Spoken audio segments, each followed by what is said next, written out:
കർത്താവിനാൽ സ്നേഹമുള്ളവരെ, വചനവൈരിലെ പ്രഭാതത്തിൽ നാം ധ്യാനിക്കുന്ന വേദഭാഗം സംഖ്യാപുസ്തകം 14 അധ്യായം 13 മുതലുള്ള തിരുവചനങ്ങൾ. മോശ കർത്താവിനോട് പറഞ്ഞു, ഈജിപ്തുകാർ ഇതേപ്പറ്റി കേൾക്കും. അവിടുത്തെ ശക്തമായ കരമാണല്ലോ ഈ ജനത്തെ അവരുടെ ഇടയിൽ നിന്ന് കൊണ്ടുപോകുന്നത്. ഈ ദേശത്ത് വസിക്കുന്നവരോടും അവർ ഇക്കാര്യങ്ങൾ പറയും.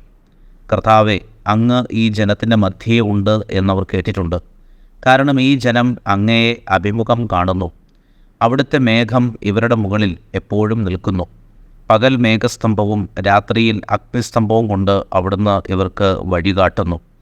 എന്നാൽ ഒറ്റയാളെ എന്ന പോലെ അങ്ങ് ഈ ജനത്തെ സംഹരിച്ചു കളഞ്ഞാൽ അങ്ങയുടെ പ്രശസ്തി കേട്ടിട്ടുള്ള ജനതകൾ അങ്ങയെ കുറ്റപ്പെടുത്തും. പ്രിയമുള്ളവരെ, മോശ വളരെ ജ്ഞാനത്തോടുകൂടി ദൈവത്തോട് സംസാരിക്കുകയാണ്. അതായത് കർത്താവ് ഈ ജനത്തിൻ്റെ നേരെയുള്ള അസ്വസ്ഥത, അസഹിഷ്ണുത മോശയോട് പ്രകടിപ്പിച്ചു. കാരണം ഇവർ പിറുപിറുക്കുകയും ദൈവത്തിനെതിരായി സംസാരിക്കുകയൊക്കെ ചെയ്തിട്ട് ഒരു നേതാവിനെ തിരഞ്ഞെടുത്ത് ഈജിപ്തിലേക്ക് തന്നെ മടങ്ങിപ്പോകാൻ തീരുമാനിക്കുകയാണ്.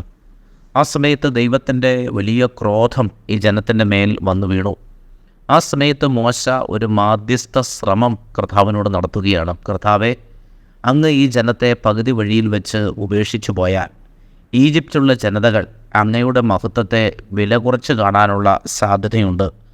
കാരണം ഒരു ദൈവത്തെ മുൻനിർത്തിക്കൊണ്ടാണ് എല്ലാവരെയും അത്ഭുതപ്പെടുത്തിക്കൊണ്ടും മറ്റ് ജനതകളെയൊക്കെ അത്ഭുതപ്പെടുത്തിക്കൊണ്ടും വെല്ലുവിളിച്ചുകൊണ്ടും ഈ ദേശത്തിലേക്ക് ഇവർ കടന്നു വന്നത്. അങ്ങനെ കടന്നു വരുമ്പോൾ അവരുടെ മുൻപിലുള്ള ഒരു പ്രതീക്ഷ, ദൈവം ഞങ്ങളെ ഈ ദേശത്ത് പാലും തേനും ഒഴുകുന്ന ഒരു വാഗ്ദത്ത നാട്ടിൽ എത്തിക്കുമെന്നാണ്. എല്ലാ ജനതകളും അത് കാണുകയും അവർ അതിലെ ഉറ്റുനോക്കിക്കൊണ്ടിരിക്കുകയും ചെയ്യുകയാണ്.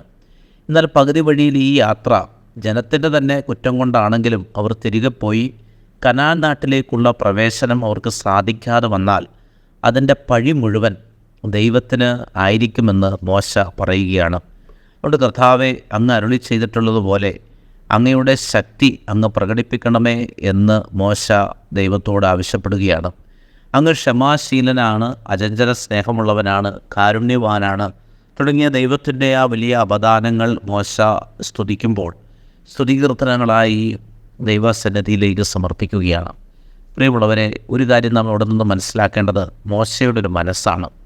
അതായത് ഒരാൾ പോലും ദൈവത്തെ പഴി പറയുവാൻ ഇടയാകരുത് എന്ന്, അത് ഇസ്രായേൽ ജനമായാലും ഈജിപ്തുള്ളവരായാലും നമ്മൾ കാരണം ദൈവം പഴിക്കപ്പെടാൻ പാടില്ല എന്നുള്ള ഒരു തീരുമാനം മോശയുടെ ജീവിതത്തിൽ വരികയാണ്. അല്ലെങ്കിൽ അങ്ങനെ ഒരു നിഷ്ഠ മോശ എടുക്കുകയാണ്.